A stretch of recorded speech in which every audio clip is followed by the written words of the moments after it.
okay, Courtney in an alternative universe, probably, maybe could experience body recomp. Current Courtney, no.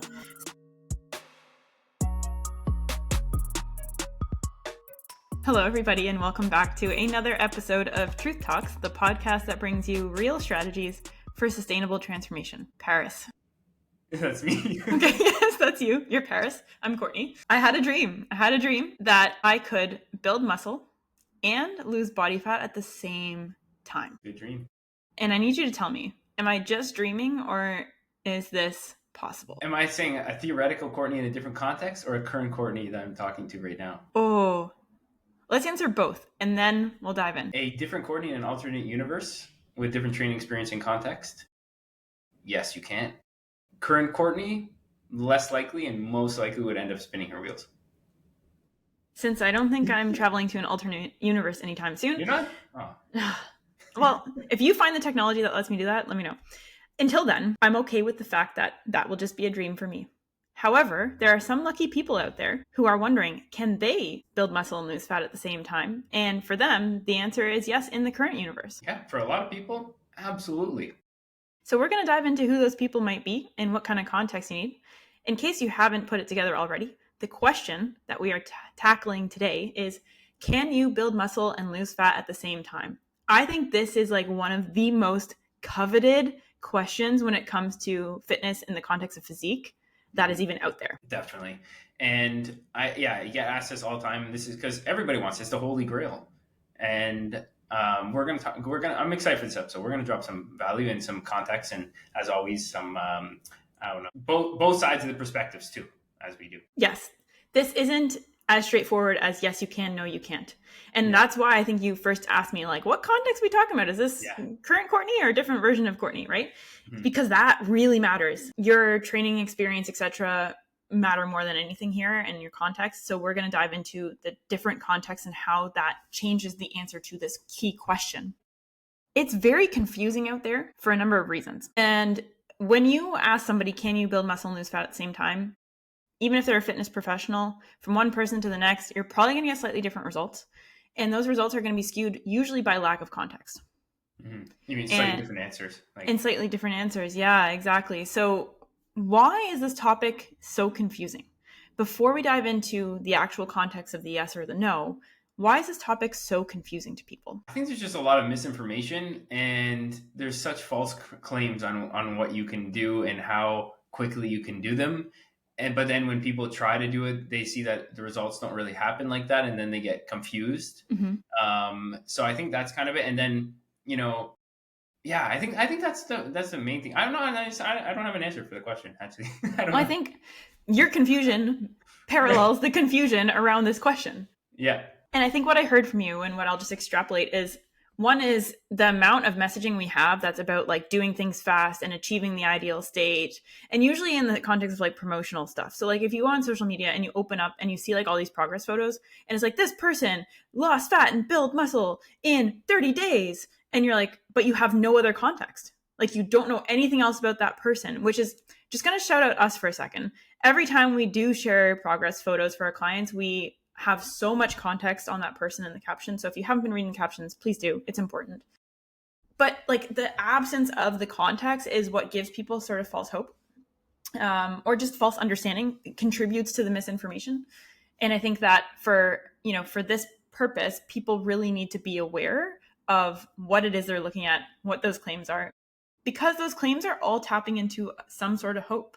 We all wish that we can all build muscle and lose fat at the same time. We all want that, but we have to marry that desire with an understanding of, to your point, the science and your individual reality. Yeah. Well said. Very well said. Yeah.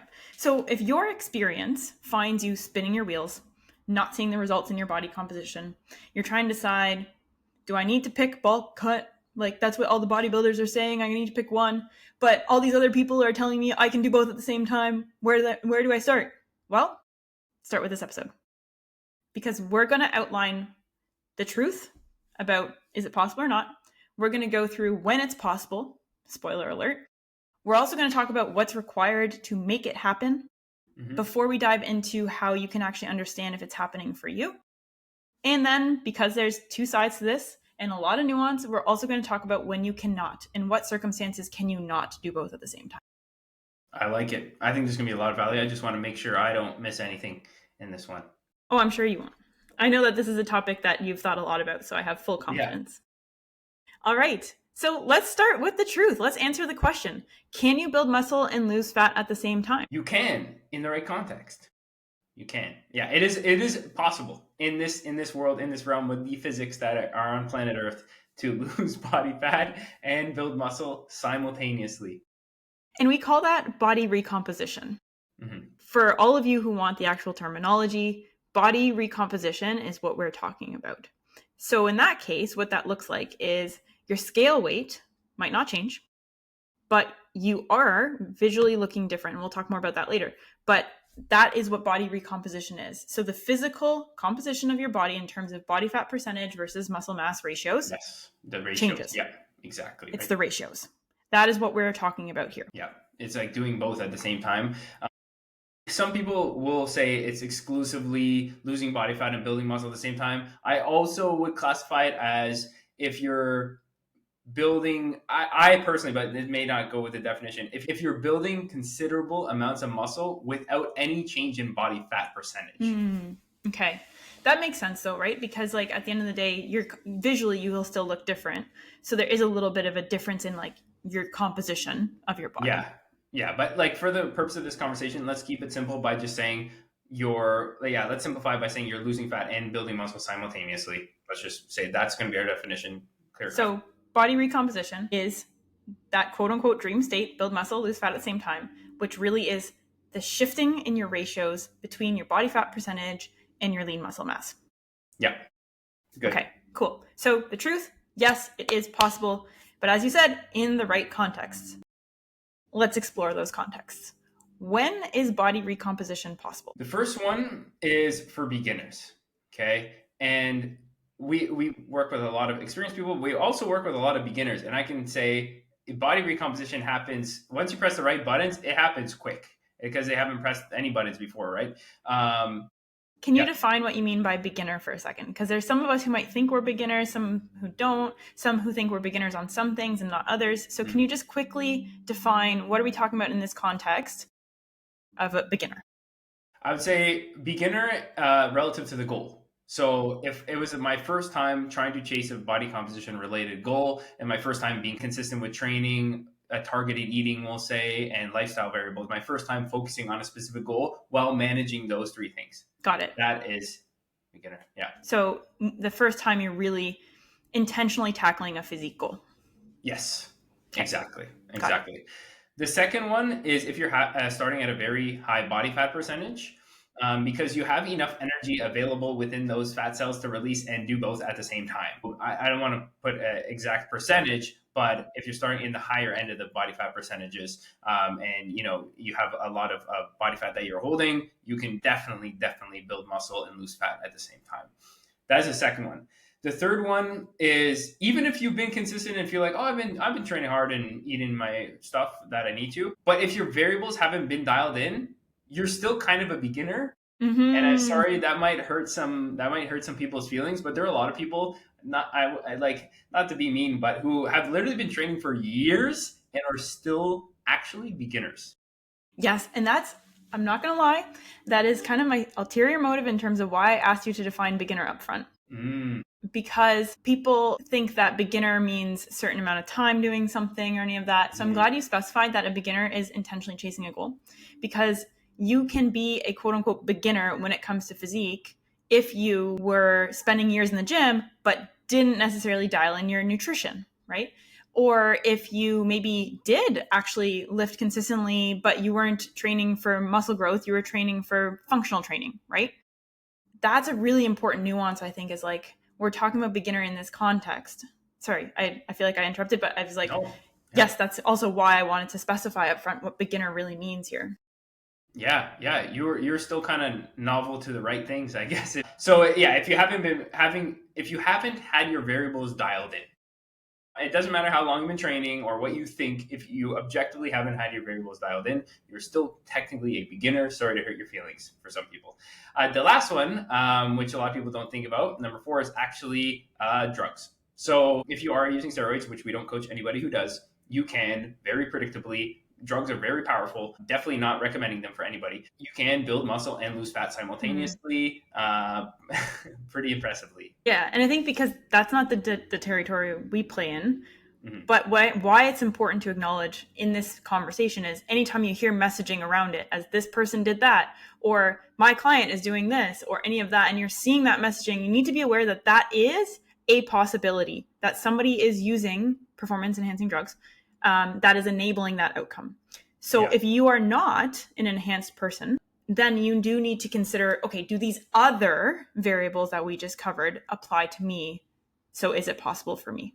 Yes. And without rambling too much about this, because I know it's a lot to cover, is like, I see so many, I even made a reel about this, but I see so many people posting their transformations being like, my, whatever your journey. And it's just like this most insane transformation, but you know that they use a lot of drugs. And then if I'm new to fitness, I'm looking at that, I'm like, oh, wow, this person knows exactly what they're doing. Like, I need to hire them right now and hear what they have to say. But in reality, it's like, you're not using drugs. So what they're doing is irrelevant to you.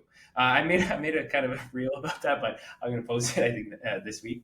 It's tough to say, but I got to say it. Yeah, you've heard me rant about this topic. Like, if you as an individual choose to do that for you, no problem, your prerogative. But the second you are not transparent about your transformation and you start creating false expectations for other people, that's when I get really heated about it. Especially if you're asking them to come work with you because you're using yourself as proof of concept. Come on. Yeah, no. So we'll park that conversation for today, but let's just anchor in the fact that the reason why this topic of can you build muscle and lose fat at the same time is so confusing is because social media doesn't let us effectively determine if somebody's doing it in the right context, like we just outlined, beginner, getting all their variables aligned, higher body fat percentage, or if somebody's doing it with a little bit of assistance. Yeah, I like it.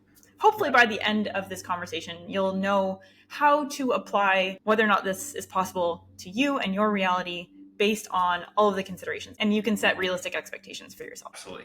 If you're in one of the first three things that we mentioned, like if you're in one and or more of those contexts, which are like you're new to the gym or new to specific actions, you are starting at a high body fat percentage, or you are a beginner in the sense that you haven't actually dialed in your variables before.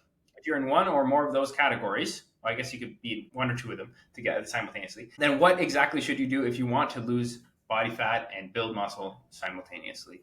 And if you are still like, I don't believe you, Paris, you're lying to me, well, just go look at the transformations page. There's a lot of people that have started those contexts that have done that. All right. Are we cool to kind of jump into the... Yeah, absolutely. Yeah. So we just talked about when it's possible. Yeah. Right.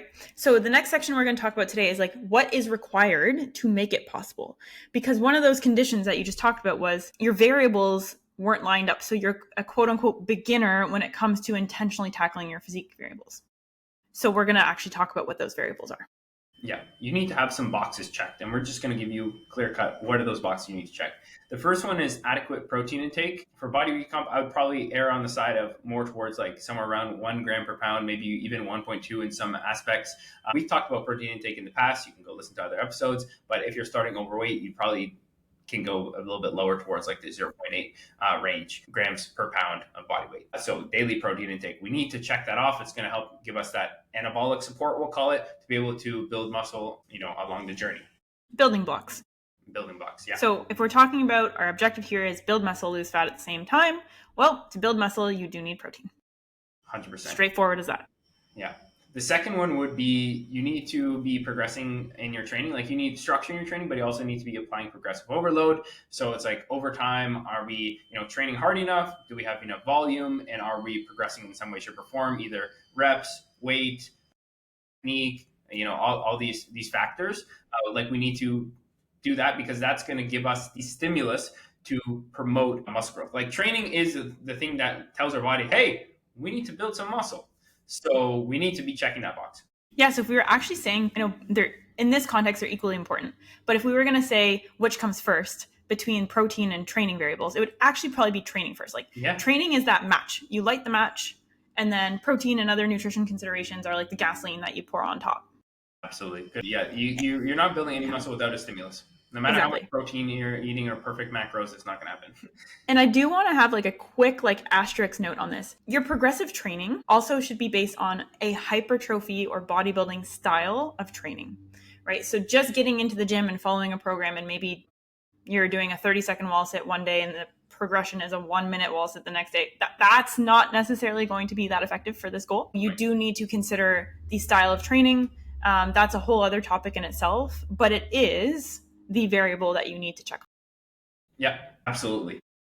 So we did adequate protein, progressive training. The third one is, probably like a mild to moderate calorie deficit, because in order for fat loss to happen, we do, need to be in a calorie deficit, burning more than we're consuming. You've heard it probably a billion times. Like most of the times, I find it's most effective if we are in like a slight deficit. We don't want to be in too aggressive of a deficit, because then we don't have enough energy availability in most cases, unless you're starting very overweight, to promote muscle growth, right? Because gaining muscle is a very energy demanding process, which is why it's like kind of chasing two opposing goals when we're chasing fat loss and muscle growth at the same time. Mm-hmm. So we don't want to be in this crazy deficit, losing tons and tons and tons of weight very quickly, because then we don't have enough energy availability in most cases to also meet the energy demands of muscle growth. Yeah. And if you don't, complicated topic, but if you don't have protein support and you're not training effectively either, then if you're in an aggressive calorie deficit, you're actually not only not building muscle, but you actually could be deteriorating or risking losing muscle, right? Yeah. So which is why you need to find that sweet spot with your total calories, because like you said, you need enough energy to train hard and to actually, the energy metabolic process of building muscle. But you need, like, the fat loss side means you need some of that energy to be coming from fat stores. Mm-hmm. Absolutely. Next two are very important, is like recovery and sleep. Like we want to stack as many cards in our favor as possible, and sleep and stress management, I guess we can group that in as one category. Those things play such a big role that I think a lot of people don't give enough credit for. We can talk about macros, training variables all day long, and what's optimal for those, quote unquote, but like, if you are sleeping, you will see so much more predictable progress. And if your stress is lower, you will see so much more predictable progress. I just see it time and time again. If you're sleeping like 3 hours a night and you're constantly stressed out, you're not creating the environment to do both of these things at the same time. That's what I always like to tell people is, what environment do you think is going to be able to progress better? Your body is going to be able to progress better in, like a really stressed and underslept environment, or a very well recovered and low stress environment? Yeah, so if you are trying to build muscle and lose fat, which is complicated, building muscle requires energy. We just talked about that. So that's one. You need to be well rested to do that. Your body needs to have the energy to divert to that. But then also, when it comes to losing fat loss is significantly aided in a low stress, high slept environment. I'm just going to call it high slept because I like that. It was quick and snappy. Yeah. Those are like some really important things that I think people need to think about. Yeah, because the training, nutrition, obviously those matter, but lifestyle is like the big bubble that encompasses everything. I'm going to oversimplify for a second. But if you think about sleep, and we're talking about the fat loss side of things, sleep also helps support appetite management. So what's going to be easier to stick to your calorie range when your appetite is regular and enable you to lose body fat? Yeah. That's one side. Training, we just talked about how important that is for muscle growth. Well, do you think you're going to be training harder if you're like running on 2 hours of sleep and super stressed, or if you've got 8 hours and you're like, I'm ready to tackle the day? Everything seems so much harder. And I'll shout out another one of our clients, Brendan, who in his check-in this week, he's a shift worker. Okay. So sometimes sleep is just not great, we'll say, but he was off for 2 weeks and he slept very well. And he was like, I felt like an absolute beast in the gym every single day. I was crushing my training. I was like, now you've just experienced why I keep hammering home. Yeah. And I mean, if you are somebody who works shift work, like some of it is just outside of your control. No, yeah, certain factors, but it just proves the reality of like his experience of like, wow, look at, he was able to feel that difference, right? Yeah. So those are good ones. So far, let's recap. We said adequate protein, progressive training, mild to moderate deficit, good recovery, low stress environment, good sleep. The last one is going to be time. We need to be patient, right? We need to be patient and kind of just put in these variables and then let time do its thing, make adjustments as you need to, but it's not going to happen in 10 days. Because it's funny, because the people that are most driven to like, I need to lose body fat and gain all this muscle at once, are type of people that won't be patient. Like the people that are asking this question, no offense to you if you're one of these people, are usually the type of people that are anxiously driven to see things very, very fast. Yeah. It's not fast. It's just not. Especially like fat loss typically can, when all of your variables are aligned, your boxes are checked, can happen faster than muscle growth. Oh, yeah. Yeah. But what we're talking about today is kind of both at the same time. Yeah. So I would argue we actually need to skew our thinking towards a timeline that's more aligned with muscle growth, which is longer. Because to see those shape changes, it is going to take time. Not only because we're trying to do two things at once, but because there's that first part of the question is, can you build muscle and lose fat at the same time, right? Yeah. Yeah. Absolutely. Amazing. So that's what's needed. We just outlined essentially in what contexts, like what kind of person can actually build muscle and lose fat at the same time. But within those contexts, each of these variables needs to be in check. If you don't have these variables in check, even if you're in those contexts, it's probably not going to be all that likely. Yep. So how do you know, though? You're patient, you're waiting, you're doing these things. How do you know if you are experiencing body recomposition? How do you know if this is someone where like, oh, I am doing it, I'm proving it's possible? Progress pics are going to be the most important thing that you're going to want to look at, and make sure you take it in the same context. I actually just created a presentation for our client group chat on how to take good progress pics, because you need to make sure the context is the same. And this is going to be your best transparency to see how much progress you're making in terms of body recomp. So every 2 weeks, maybe in terms of this, in this case, like take same progress pic, same time, same context, same setup, same clothes, everything. And then you compare those bi-weekly. That's going to be the main thing. The second thing that you're going to want to look at is how your clothes are fitting. You can do measurements. I think we've talked about that in another episode, but it is more subject to human error. Even if you just do visuals and then judging by how like your clothes are fitting, those are going to be two ones. Like, okay, did I go down a belt hole or something like that? And, or do my arms look more jacked? And then because we're in a calorie deficit, over time, we will need to see the trend still trend in the downwards direction. Because, what trend are you talking about? Sorry, body weight. Sorry, I completely spaced on that. We will need to see. You were just three steps ahead. Yeah, sorry about that. Been a long day. We need to see our body weight trending in the downwards direction over time, because by our definition, remember, we excluded the build muscle at the same body weight. We excluded that classification as body recomposition, and we're just focusing on building muscle and losing fat simultaneously. So I think, in that context, majority of the time, pretty much, you're going to have to see the body weight trending down over direction. So go ahead. You want? I think, though, it is important that that's not your primary indicator, especially in the short term. I'm just outlining that there's a very good reason why you started with visuals. Yes, that's right? going to be pretty much, yeah. Because we talked about the ratios of body, like our definition is the ratios of muscle mass and body fat percentage, right? So you are going to see that visually before you see anything change on the scale, most likely. In most cases. Of course, this is highly individual dependent, especially because you also can't choose like where you lose, but maybe we're targeting gain in certain areas based on our training and exercise selection stuff. So it gets a lot more complicated.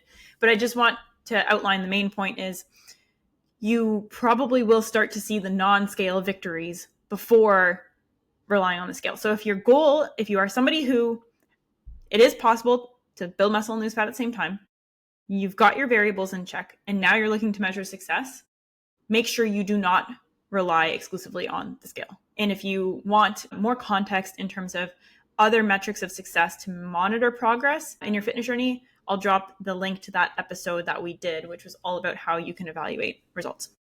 Yes, good point. But yeah, so visuals for sure first. But over the recomposition phase, you're going to have to, because we're in a calorie deficit, you're going to have to see some downtrend in body weight. Like by definition, you will see that. But yeah, visuals are going to pretty much, like, you could just go by visuals kind of thing for this. Yeah. And you could keep heading in the right direction. I mean, that kind of is the goal, right? Like the goal of building muscle and losing fat at the same time is a very physique visual goal. So if you're getting caught up in everything else, and it's just noise. Yeah. Yeah. Okay, as we are approaching our time here, I want to quickly allude to just kind of like, let's rule out when body recomp isn't possible. Just as you started, you said, hey, Courtney in an alternative universe, probably, maybe could experience body recomp. Current Courtney, no. So too bad for me. Apparently, body recomposition is not possible in my case. Oh well. I'll get over it. Or much less likely. Less likely. Sure. Let's outline why. Some of these reasons apply to me. Some of them might apply to you. Let's just outline essentially body recomp probably is not going to happen for you if Rapid fire. Go ahead, Paris. Yeah. If you've already been training for a long time consistently with good structured program and good structured programming, and you've been progressing, right? If your like training is dialed in and your nutritional variables are dialed in and your lifestyle variables are dialed in, like for a very long time, probably not going to be able to do it. The second one would be if you're already relatively lean. If, for example, if you're very lean already, it's not going to happen because there's just not enough energy availability in order for us to do that. So those are like the two main contexts. So kind of like if you think about if you're somebody who's more of an intermediate trying to go towards advanced, like or advanced trying to get really, really advanced, it's just not probably in the cards for you. And I think you'd be probably spinning your wheels instead of just choosing like a productive building phase or a productive fat loss phase. Like the further you are in your career, in your training career, the more kind of specific you need to be with the goal at the given time. And your gains get harder and harder to earn too. So, you do want kind of like all available energy directed at just the muscle building phase and not diluting any of that or compromising any of that because, like you said, you want to be at a mild or moderate calorie deficit. But if you're trying to squeeze out every little bit of growth you can, that's not going to be as productive in terms of not having the energy available. Plus, especially if you're lean and you don't have body fat stores. Exactly.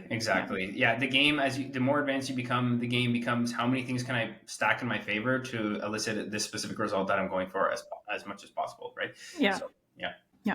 Cool. I'm just going to kind of allude to another factor that can make body recomp not possible, and this one is kind of more in your control a little bit, but it's this idea of like if you keep trying to change up your programming to do both, like doing both by doing like if you're like I'm going to lose fat and build muscle at the same time, so 1 week I'm focusing on a calorie surplus to build muscle and then the next week I'm in a deficit to lose fat, like that's not going to happen. You talked about that, right? Yeah. Like I think people need, like you said, time is one of the most important variables. You need to stick with it. Just check the boxes that we talked about earlier, but don't flip-flop your strategy from 1 week to the next because that's when neither thing is going to happen. Yeah, I'm glad you brought that up. I actually didn't even think about that. I think it's so important to touch on the fact that momentum is everything.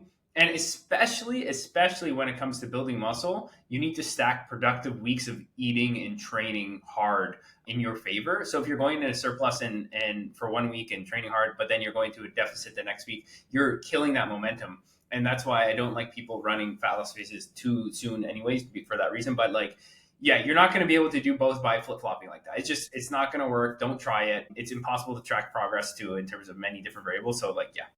So if you are thinking about like a body recomposition strategy, I'm using air quotes if you're just listening, then it's a singular strategy designed to do both at the same time based on the variables we have outlined for you here.